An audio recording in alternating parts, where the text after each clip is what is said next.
Kahit man nga po mga idol kinuha ni LeBron James ang kanyang player option sa Los Angeles Lakers, nananatiling questionable ang kanyang future sa team dahil sa pagkakaroon na lamang dito ng 1 taon sa kanyang kontrata. Kaya kailangan ng Lakers gawin ang lahat para makumbinsi siya na pumirma ng panibagong extension.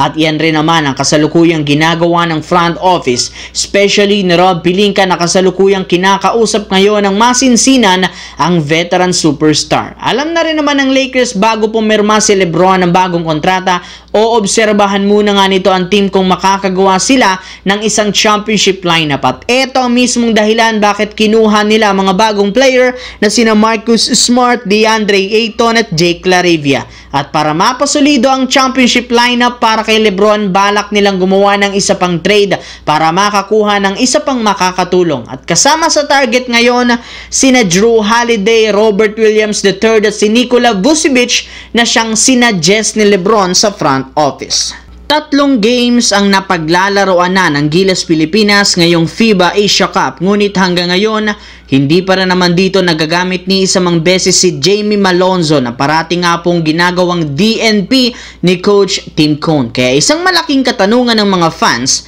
ano nga bang rason bakit hindi ito pinapaglaro ni Coach Tim Cone? Well, kung inyong ang titingnan ng maayos ang kalagayan ng katawan nito, wala nga siyang injury at healthy. Pero ayon nga kay Coach Tim Cone, hindi rin naman niya sinasadya ang hindi pagpapalaro kay Malonzo. Wala rin naman siyang sama ng loob simula nang umalis ito sa Barangay Ginebra at lumipat sa Japan B-League. Sadyang hirap lamang nga silang pagsabay-sabayin ang paglaruin ng lahat ng mga talentadong players sa Gilas. Kaya napipilitan nga silang bangkuin si Malonzo. Kinumpara pa nga ni Coach Tim si Malonzo kay Jason Tatum na nabangko rin noon sa Olympics sa Team USA. Inamin nga nito masakit rin naman sa kanyang parte ang ginagawa kay Malonzo, ngunit para rin naman ito sa ikabubuti ng national team. Samantala, para nga sa mga hindi dyan nakakaalam, August 12 na, alas 12 ng madaling araw, kakalabanin ng Gilas Pilipinas sa qualification phase ang host country na Saudi Arabia. At kapag naipanalo nila ang larong ito, sure ball sila ang pasok sa quarterfinals para kalabanin ng Australia.